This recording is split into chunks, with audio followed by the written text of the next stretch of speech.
Welcome to the Green Ring, and thanks for watching. This video is 5th in a series of 8, presenting a note-by-note analysis of Wagner's Das Rheingold Scene 2. Built on nearly 2 centuries of scholarly literature, its massive journey aspires to scan the entirety of Der Ring des Nibelungen to its final note. I hope you'll take this voyage with me when I'm dedicated to completing. For an explanation of who I am, and more on the reasons for this series, please check out my preface video. Its link is supplied below, along with those for the other videos preceding this one. All of them will help you understand this and those following it. We resume on page 121 of Dover's full score, just as Loge's resignation evolution launches his famed panegyric in a series of wave-like string modules that only Kobe notes, slowed-down adaptations of the prelude's waves. The panegyric's luminous introduction is so rich it begs a particularly detailed look. 3 cellos begin this wave, passing it to the next 3, which raise it a third, and the first 3 go on to sketch persistent crotchet repetitions of a natural sine wave. The next 3 cellos follow canonically raised a third, followed by their own sustained crotchet sign, a procedure which reduplicates itself to another set of 3 cellos, followed by another 3, then 2 layers of violas and 2 of second violins, each layer slowing after its initial quaver wave into its own crisscrossing crotchet sign. The overall effect is a subtle but unmistakable echo of the work's prelude, whose energetic ebb and flow is here equalized into the broader pulsations of a world filled with life, spreading far beyond the Rhine's banks. The panegyric's melodic substance begins as first violins softly carol Freya's rising arpeggio, its swell complicated by a chromatic triplet, its evocation of the air to melody completed in an ascending tonic arpeggio that reverberates with the giant's defiant vitality. Nor is this just any repetition, but a sea change in the Freya morpheme's ascending portion, a split between its persecuted sense and the fecund warmth of its benign natural state. First oboe replies with something like a bird's distant warble, rising a fifth, the first of 3 progressive whirl-dash interval variants. The first 2 alter its form by cresting on air-to-chord note oppositions, while the second, on violins, follows its general outlines but expand the first's rising fifth to a yearning sixth. Second, third clarinets, first flute crown this progress octavo by echoing the ascending sixth, effortlessly trading the chord note opposition for a genial rising third. In this most winsome manner, it tops off that interval, itself recently attached to the Valhalla cadence, as it's so often heard in Valhalla syntax. With this, first violins initiate a slow canonical descent on a falling fourth, emulated by second violins, violas, even as the dotted minim woodwind pedal chords do the same. The whole passage the broadest yet out of many to foreshadow ere to twilight. This first altered version of the Rheingold prelude syntax evolves into something distinctly new, a vast sonic panorama of nature in its kaleidoscopic variety, a picture of Erda's dreaming might at work in all of life. While the prelude wave, of course, figures prominently in Scene 1, it does so as largely unchanged repetitions and close variations, without yielding new syntax. Here it takes on a more developed life, as characterized by its initiation on a rising triplet, one that characterizes it from this point forward, and produces several key syntactic evolutions which continue throughout the work. That triplet ascent, by the way, is itself an evolution from the Rhine Maiden's wave development, inspired by the Rheingold's appearance to support the air-to-chord's definitive bow, making it yet another powerful link to the Earth Mother.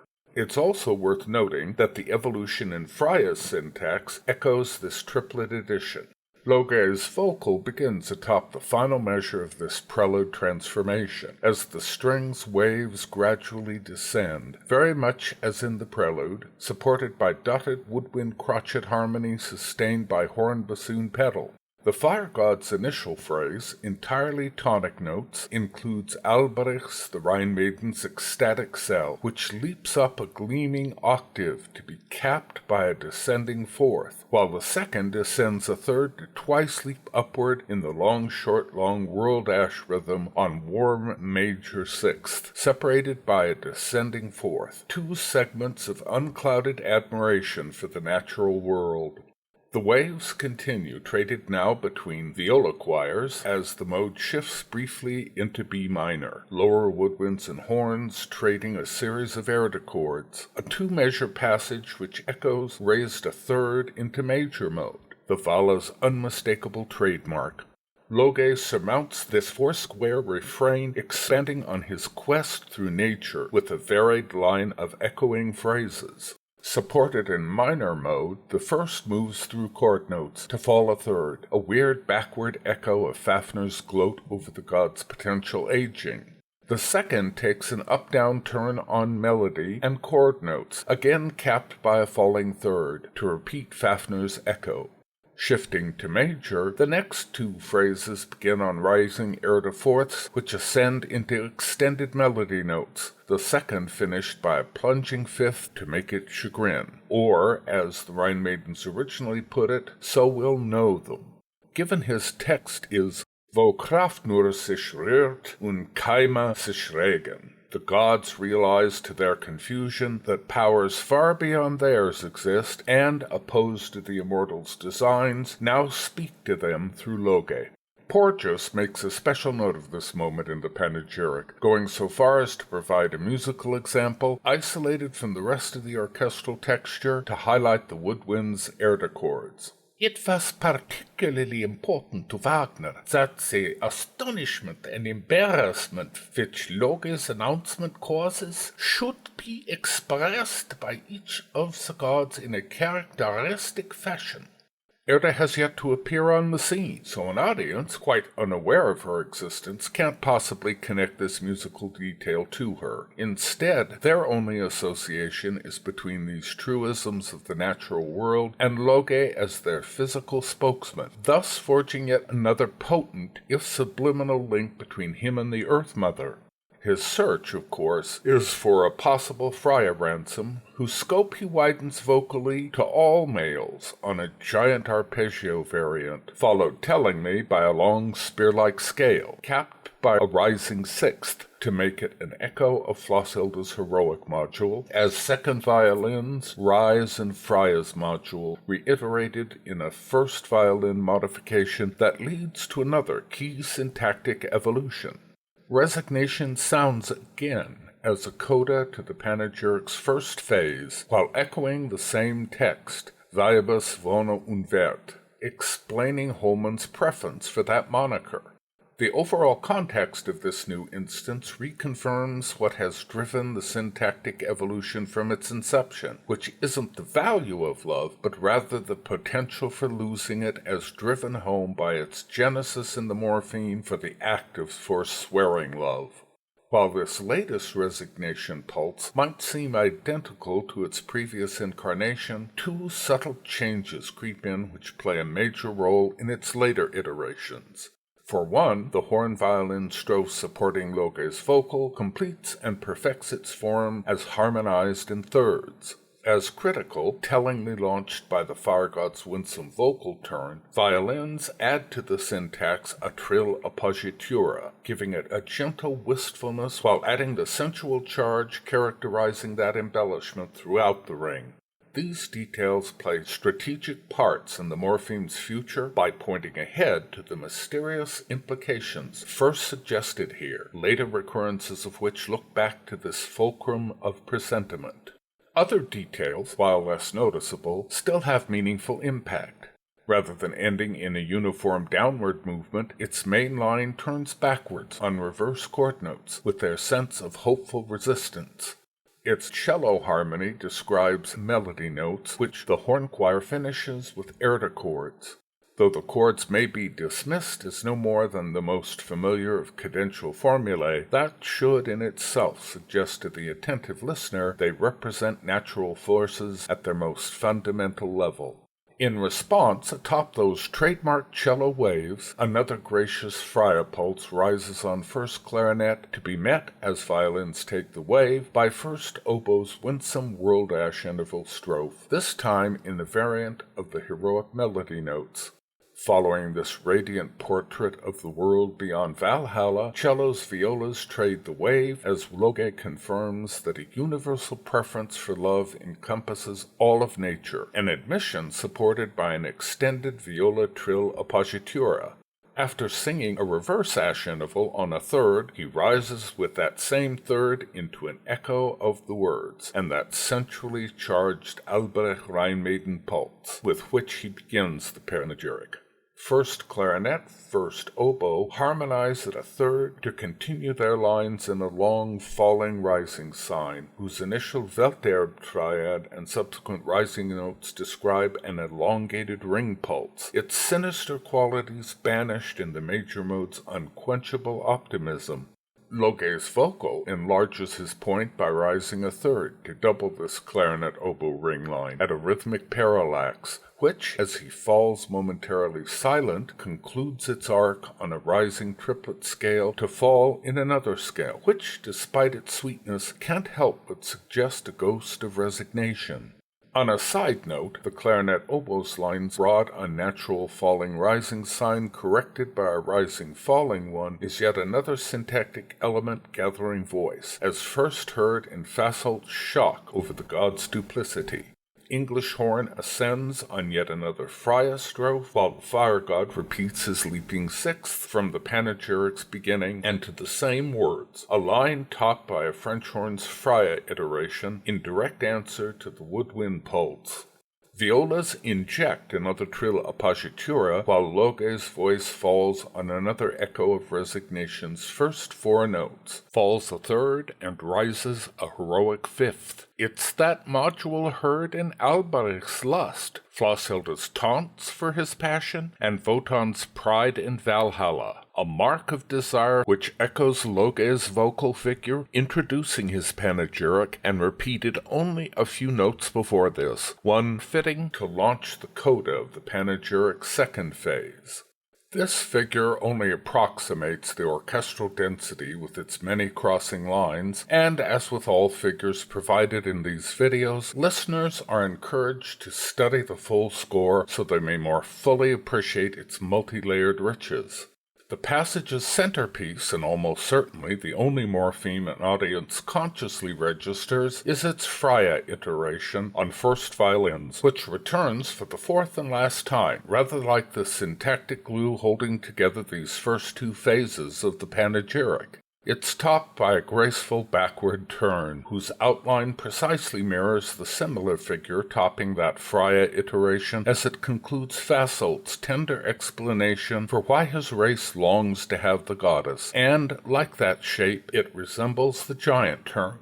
While their species can't be the only one Loge polls, giants are certainly the most prominent non-immortal group in nature, lacking perhaps the Nibelungs, whose syntactic role in the drama hasn't yet solidified, but which the fire god is about to initiate. It isn't surprising, then, giant morphemes lurk throughout this sequence. While the turn is the most prominent to an audience's ears, their rising arpeggio, first minted as in the treaty syntax, subtly repeats throughout the string's bass line, and always in answer to its wave figures. These also include that rising triad, one of which cellos sound quite on its own, a figure whose associations with the abandonment of loved ones acquire surprising weight in Valkyrie. Air chord notes are pervasive as well, particularly as they terminate the two whirl-dash intervals concluding the Freya syntax. Outside Freya's module, in truth, these ash intervals are the only other syntactic features in this half-coda which an audience is likely to grasp consciously, since they echo those hauntingly poignant cells inaugurating the panegyric's first phase. This consideration of the passage's riches concludes with its first and perhaps most important syntactic detail. Beginning this half-coda, first clarinet English horn, reverse melody notes precede Loge's lyric, sung to reverse chord notes.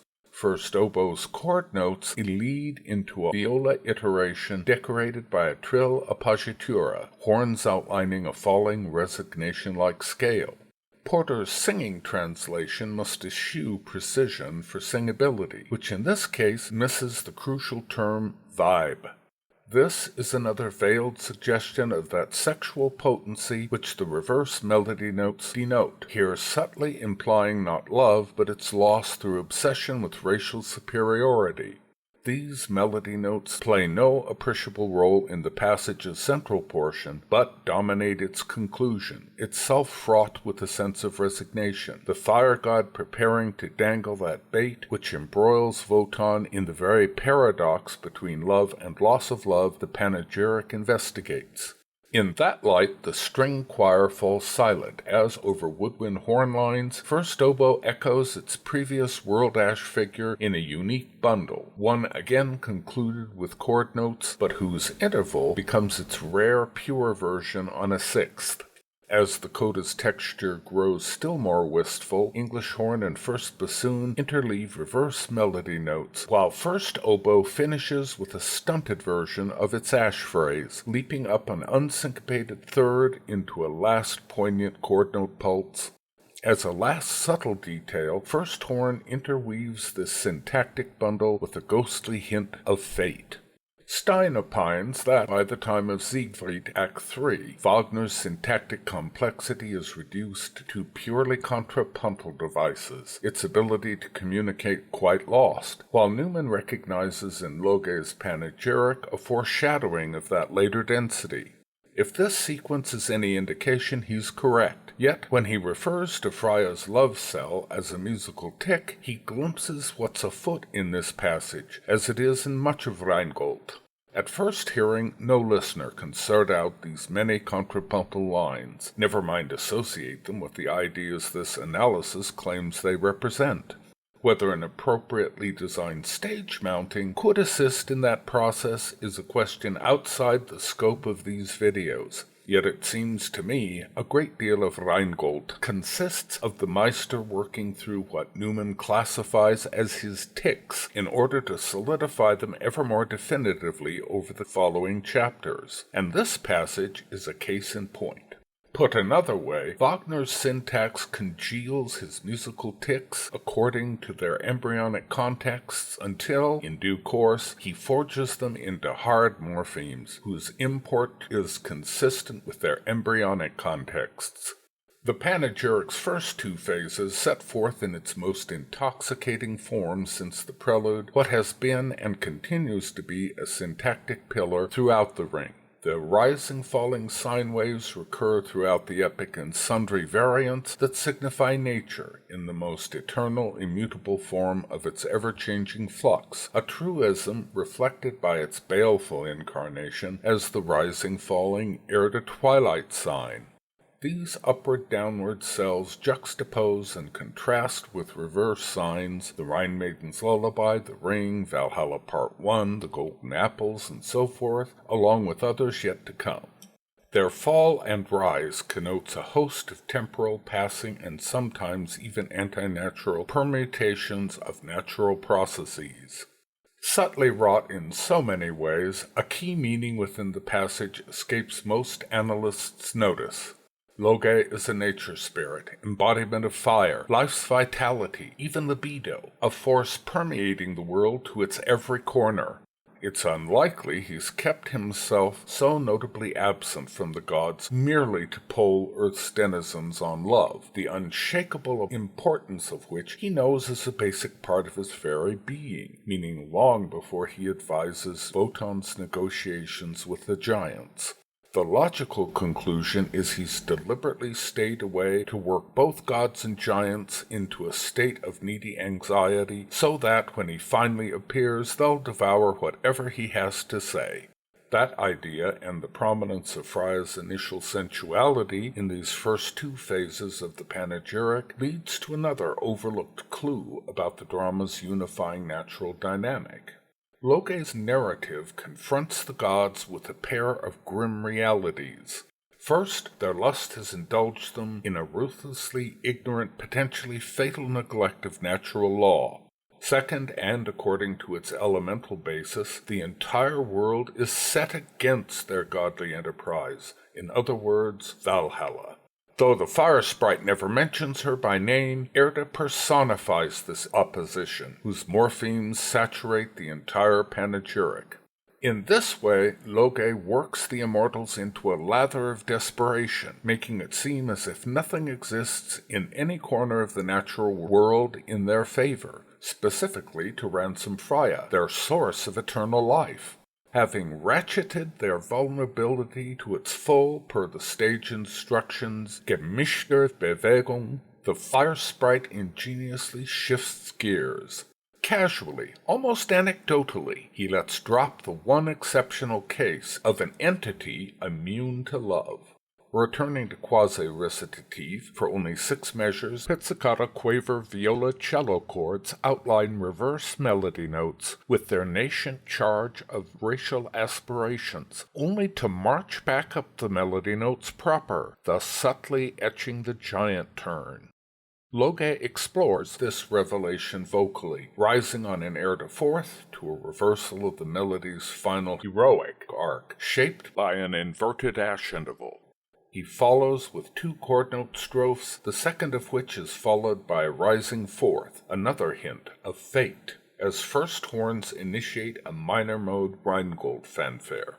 What would normally be its initial low ascendable conformed to Loge's fate iteration. As the morpheme concludes, more normally, he rises a third into a reverse melody note strophe, muddled as a reverse ash interval, continuing with an unmistakable Rhine Maiden figure, enlivened by its syncopated version, and a final reverse melody note pulse invoking resignation through renunciation of love, as he reveals this unique individual who prefers rotes Gold, sounded on the reverse interval to Weibesgunst, on resignation.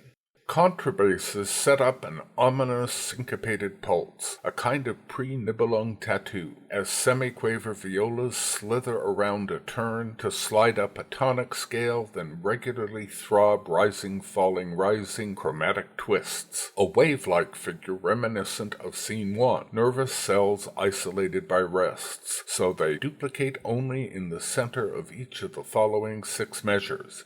Atop them, English horn bassoons sound a pair of Erda chords, evoking the Rhine Maidens, yet whose eerie, diminished harmonies more closely resemble the Earth Mother's dreams at work on the change which bears dire fruit in Scene 3. Loge recalls Scene 1's events, adding that he's learned this tale from the nymph's own lips, an event immortalized in one of Rackham's charming illustrations. The fire god names the Rhine Maidens and their sorrow to a static ash interval and reverse melody note strophe, finished by reverse chord note opposition, over which quiet horns sound the maiden's initial joy, as his voice moves to a pair of falling Erda fourths, the first an inverted ash interval, a rare occurrence with all its baggage of dark allusions. Woodwinds double the horns for a second iteration of the Maiden's Joy, now in minor mode, in the middle of which he bounces on fourths into another ominous inverted ash interval to the words Der Nibelung Nacht Alberich. Then, after bouncing on minor sixths, he falls on reverse melody notes through a reverse ash interval on the name Alberich. With this, the mode shifts back to major. The swift mode shifts Erda's footprint, banishing the contrabass pulse while octavo flutes take up the nymph's lullaby over 2 full viola waves in their prelude form. This supports Loge's vocal on the dwarf's failed wooing, a static ash interval which rises in hyper-extended melody notes, a phrase he completes with the nymph's taunting figure. This morpheme bundle climaxes with a sting and viola-cello tremolo, which continues by supporting first then second violins as they race down Demi's semi-quaver sextuplet scales while Loge intones Rheingold on a plunging minor sixth. Over the persistent string tremolos, a solo horn again intones the Rheingold fanfare in minor, while bass clarinet moans the racially charged reverse melody notes, as the fire god describes the theft with Albrecht's wooing modules, the latter of which has evolved into Fricka's harsh protest against Wotan. Meanwhile, as the entire passage does, this moment shifts quickly between major and minor, Erda's shadow continually scudding like clouds across the events described. If these are ticks, the precision and consistency of their deployment seems too remarkable to dismiss as happenstance, the whole a wonderfully succinct oral picture of Scene 1's action. Clarinet's English horn bassoons nail the issue with 2 strophes of the ring, the first of which Loge's vocal only approximates, beginning by falling a third into its rising Erda melody notes in a low ash interval on a third. With the second ring pulse, he drops a third into a reverse interval on that same third, molding his vocal into the Welterb triad, a hint he knows Albrecht's ultimate racial plan. His following crotchet pause allows the second ring pulse's rise in melody notes to sound more recognizably. Lore's strings take over with the dark and harmonically enriched resignation strophe, adding intense poignancy to his vocal, which directly opposes the Erda melody notes with their reversal, as he concludes his news that the dwarf's encounter with the nymphs convinces Albrecht gold is worth more than Weibes Huld. This juxtaposition of melody notes with their reversals, together with the pair of opposing signs built from them, no mere coincidence but one deeply founded in the prelude, is a syntactic trait that continues to impact the tetralogy's morphemic evolution as a signal of Wotan's schemes for world control through racial means as they oppose both Albrecht's and the Giants'. It should be noted that Loge hasn't yet breathed a word about the ring itself. His program is to facilitate Erda's unseen net, settling ever more inescapably around the immortals, by making them long to know the dwarf's secret without frightening them away by revealing its underlying threat. The fire god moves into the coda of his ode to nature, his seemingly irrelevant digression taking yet another unexpected turn. This new twist, Loge's first appeal on behalf of the Rhine Maiden's righteous grievance, clinches the god's moral dilemma with elusive syntactic touches whose ramifications grow to massive size as the tale continues. Loge's ear-catching initial vocal twice sounds a figure that resembles the giant turn, except for replacing that syntax's initial downward second with a distinctive falling leap of a minor third, an evolution of the Rhine Maiden's joy. Supporting this unique vocal outline, plaintive woodwinds intone a pair of Erda chords, their Rhine Maiden brightness again complicated in the way of Erda's eerie harmonies. Woodwinds underline the source of the fire god's immediately prior vocal by intoning a version of the nymph's previous climactic joy in the gold, a striking yet covert detail in this module's conclusion on Erda chord notes, making it a dead ringer for Fafnir's gloat over the immortals without their apples of immortality. The sequence's coda, if not as striking in its evolving syntax, further accentuates a morpheme to have major impact on the epic. Loge's vocal at first trips along on another by now well-familiar Rhine Maiden figure, one which in time evolves unexpectedly, and all due to its sense of vitality. He finishes this line on reversed melody notes prepared in low strings by that same module, which, doubled by woodwinds, violas take up at a parallax beneath his vocal. All subtle warnings against the developing racial strife inherent in these modules. Tangentially, but still of importance, the conclusion of his vocal combines in yet another rising-falling turn consisting of reverse chord notes and reverse melody notes, a pointed message for Wotan, which the god ignores. The related, though uniquely individual cells, are its initial vocal and orchestral modules, which Cook dubs embryonic Nibelung syntax. The Rhine maiden's joy in the potentiality of the gold has been transformed into the Nibelung's misery in working on the gold. Yet Loge's words speak only of the nymph's distress, with not a word of the dwarves or their sorrows. Once the fire god continues by indicting Albrecht, the passage's import grows clearer. Breaking them across multiple staves highlights the dense yet remarkably compact bundles of discrete syntactic modules in as clear a manner as possible. These measures begin as a close orchestral echo of the previous, in that they replicate its syntax almost verbatim, complete with cello pulse. The major difference is a shift from major-minor tergiversations into resolute major, sign of Erda's as well as Loge's hope that Wotan will indeed honor the nymph's appeal, thus prove himself changed, and, as it were, redeemed. Both these half-codas resolve with the three-note descending cells I-dub reverse melody notes. The remainder of the example seems freer, launched by a bass trumpet iteration of the Rheingold fanfare, and lacking a second bolder fanfare on first trumpet, by traditional standards quite non-syntactic. My analysis, however, finds the constant reverse melody note iterations, their four-note extensions, and oppositions syntactically relevant, especially given their prominence, respectively 10, 5, and 4 of each in all. Other orchestral details include a rising octave in the first horn's counterpoint, cellos rising on extended melody notes opposed by their reversals on tremolo violas, first violins, and first horns. With the second Rheingold tattoo, second violins intone a treaty-like rising arpeggio opposed by a kind of ring fragment in the first horn line, which triggers those same three lines to sync in chord notes, while second violins continue with a winsome trill appoggiatura, intoning their reversal to cap this luminous cadential ending of the panegyric's vocal segment. Rich as all this is, the orchestra naturally takes a back seat to Loge's vocal, which must be an audience's prime focus.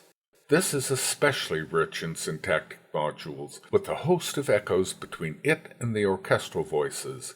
Singing the name Wotan on a hopeful falling seventh, a strong hint of the Vala's core inspirational force, the fire god proceeds through a distinctive module evoking the Rhine maidens, yet distorting it with a falling third between its first and second notes. It's a module which doesn't reveal its full import until nearly the end of Rheingold, whose most distinctive feature here is its inclusion of the passage's first reverse melody note pulse. He then repeats a module with which, earlier in the panegyric, he twice launches the words Wasser, Erd und Luft. In the present case, their previous leaps of thirds and sixths here become erdefourths, subtly emphasizing those same leaping fourths in the Rheingold tattoo.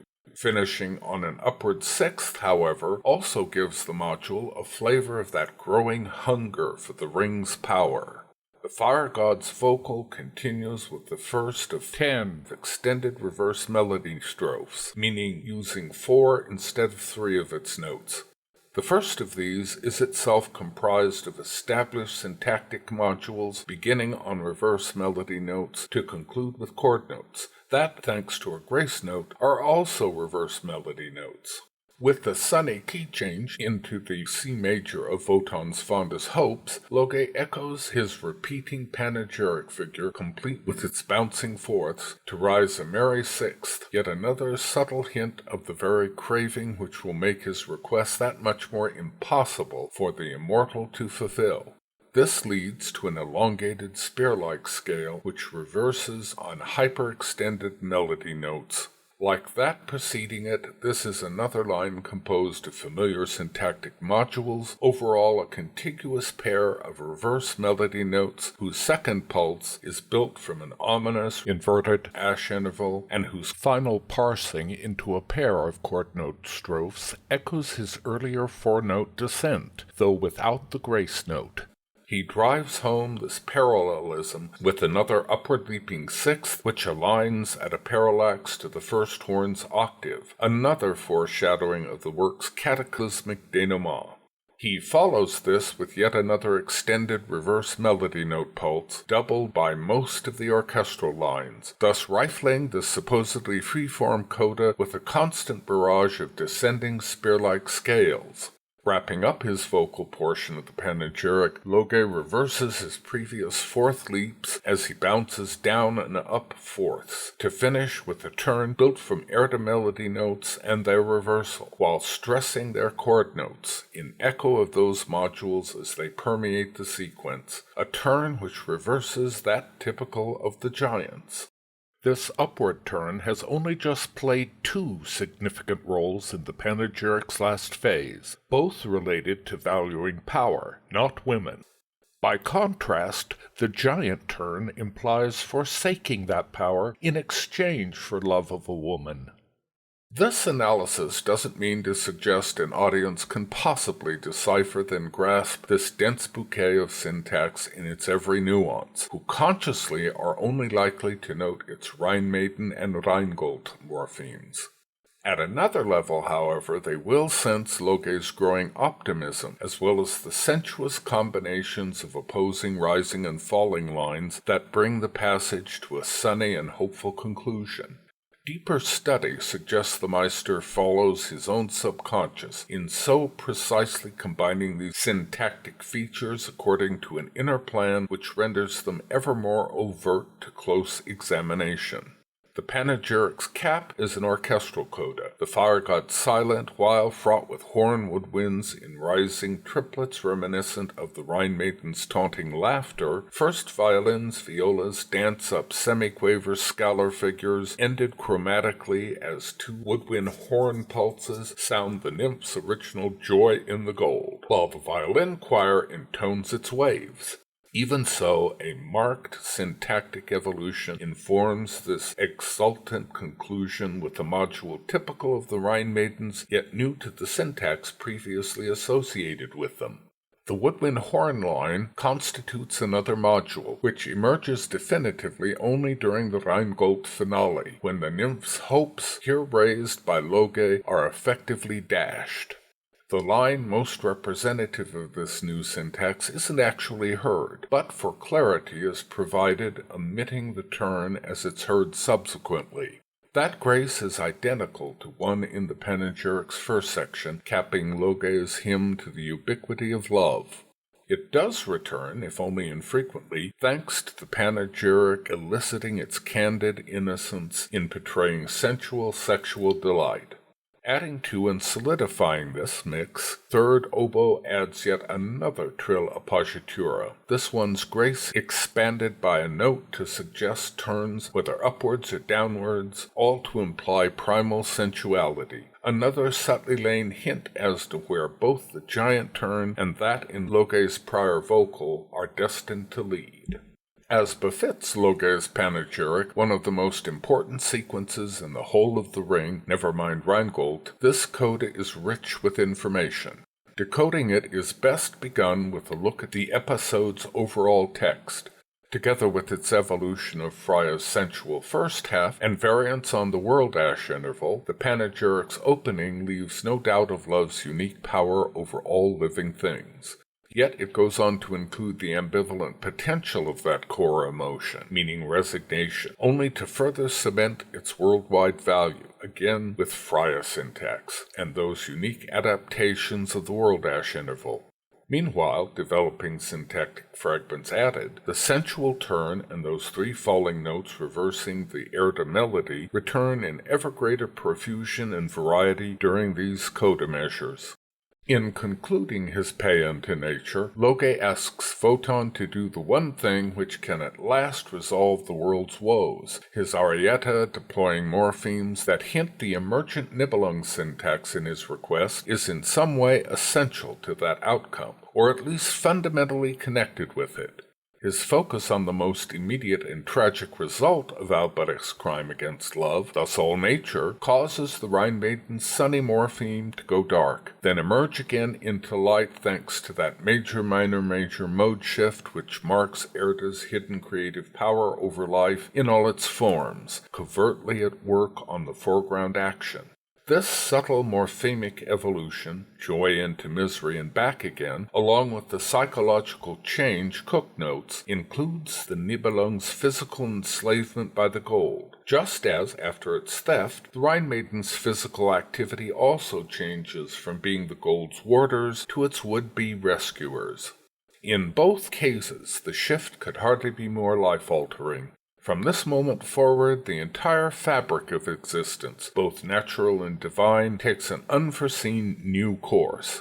Loge asks nothing of Erda, whom he never mentions at any point in the drama, much less how she means to settle with the gods, but he leaves no doubt it's all closely linked to justice for the Rhine Maidens, never mind the unusual physical change taking place everywhere around, whose wealth of syntax only hints at its as-yet mysterious effect on the giants and the gods. Taken together as they are in any performance, the measures concluding Loge's panegyric exemplify how the gloom caused by the ring can be transformed again into sunlight by its return to the Rhine. In concluding with the nymph's plight, instead of any substantive description of the ring's actual powers, the fire god also skillfully nudges his supposed masters towards the maw of Erda's trap, then offers the only possible escape. From Wotan's point of view, and thanks to Loge's careful manipulation, all the immortals' alternatives seem bad. Yet his real dilemma is the epic's central paradox of love versus power. Even though the fire sprite must know Wotan is likely to ignore the nymph's pleas, while Erda has gone to great trouble arranging for the ring to destroy him, they still offer the god his best possible solution, while giving him the chance to avoid his doom. Unfortunately, the nymphs epitomize that natural world from which the god robs his spear, against which he builds his castle, whose races he plans to exploit, and which, unless he rescues Freya, dooms him and his to certain death. Put simply, whatever Wotan chooses, Loge has him in a corner. In this light, Sir Georg Schulte's apt description of this unique character's behavior seems almost too mild. The fire god doesn't merely entice Wotan, but from the moment Loge tells the immortals of the gold's robbery, he leaves no doubt it's vital to their survival. This is a whole-scale transformation of the source myths, where Loki kills Otter on a personal whim, and as no more than Loki's companion, Odin's role is purely as an accessory to the crime. Even so, according to the Norse Code of Honor, he's equally liable to Otter's relatives for weregild, or death payment. On the one hand, Wagner reverses these roles. It's Wotan who lusts for Valhalla, while Loge appears the disinterested companion. On the other, the Meister has it both ways, while taking a higher moral ground, or at least a more contemporary psychological one than is found in the mythology. Throughout, the Rhine Maidens are foremost in Loge's mind, the only subject about which he really seems to care, whom he defends 4 times during Rheingold. He's no less than the nymph's stoutest advocate, referring to them as Töchtern and Kinder, while the gods, and later Siegfried, call them Gesucht, Mädchen, Frauen, and Necker. This semantic parallax hints powerfully at the Rhine Maiden's far greater connection to Loge, one that can only be founded on much more than casual acquaintance. Meanwhile, such pleas only buttress the resistance which nature throws against the greedy assaults of Wotan and his gods, while conversely stressing the immortal's reason for opposing those appeals. Cheekily nonchalant, the fire god said he's done what he promised the Rhine Maidens, underlining the fact this report only deepens the gods' dilemma which they'd so hoped would resolve it.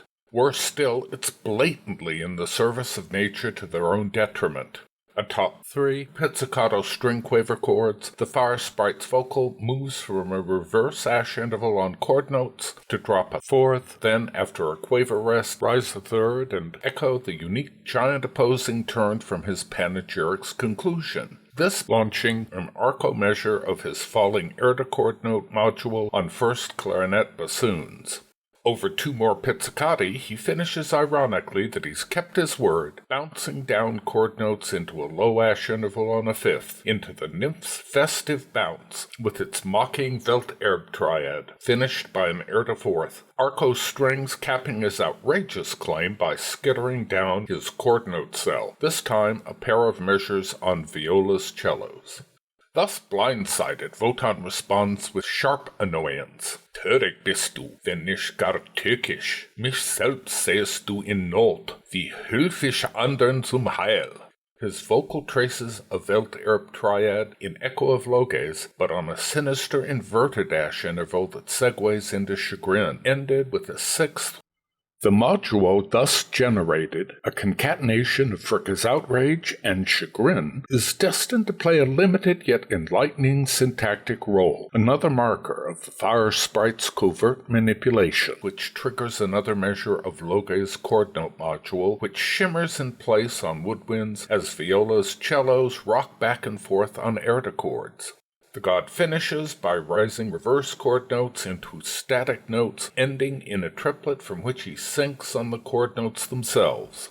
After a crotchet rest, he finishes by moving through more chord notes to lift a low-ash interval on a 3rd, then sink on reverse melody notes capped by a descending air to 4th. With lapidary precision, the god's angry response pinpoints his relationship with Loge, while underlining the underlying bone of contention, that being the immortal's urge to reproduce per the Welterbe triads and reverse melody notes. It also suggests a little considered truth about Wotan's Rheingold character. His actions since his first appearance, never mind during the remainder of the epic's first chapter, are not proactive but reactive, spending all his effort to ward off challenges to his power from his consort, the giants, his fellow gods, and now the Rhine maidens through Loge.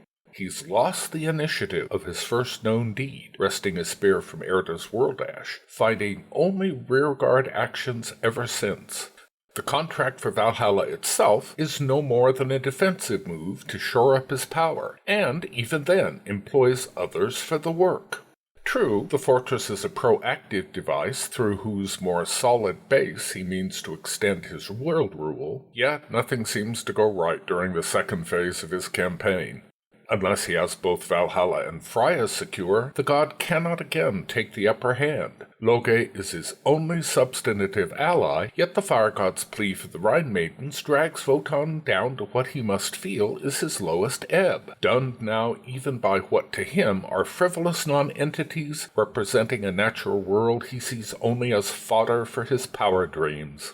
His insults for Loge, therefore, are full of pointed meaning. Törisch, to voice his shock that Loge doesn't better know the god's needs. Tückisch, to suggest Wotan guesses he's been played. His last 2 phrases, an effective admission of powerlessness, return Wotan to his reactive dilemma, their poignancy joined with the whole by the mildly taunting Loge syntax to confirm what the previous action has been leading to. It isn't Wotan who runs this show, but Loge. The fire sprite has turned a neat trick. While trapping the gods without their knowing quite how or why, he also makes himself more necessary to them than he's ever been, their one source of information about an item, meaning the Rheingold, and an entity, meaning Alberich, upon which their survival hinges. This highlights an especially telling contrast between Loge and every other Rheingold character, a quality of his that dominates the rest of the epic's first chapter. Rhine maidens frolic and lament, gods and giants bicker, Albrecht torments his Nibelung brethren and rages against the gods, Mima complains and despairs. In short, lost in themselves, these personalities see everything as either serving or frustrating their own selfishness. Loge alone stands aloof, observant, investigative, informative, and most importantly, cooperative. No island unto himself, he's a bridge linking the others as they hector one another. Loge is a diplomat, the only one in this host, which gives him remarkable power over them all. From the moment he arrives on stage to the final curtain, lacking Erda's appearance, there isn't a single event Loge doesn't in some way cause or help to cause. It follows, then, Loge is every bit as tückisch as Wotan claims. That's all for this installment, and the panegyric is plenty. The next video picks up where this one leaves off in Dover's full score at the top stave of page 128. As always, thanks for watching, and please do leave your comments. Time and energy allowing, I'll do everything I can to respond. Lastly, as all YouTubers know, your subscription to this channel by itself is a huge assist in completing this vast project. Hit the bell to be notified of the next videos. With luck and your support, there'll be a lot more to come.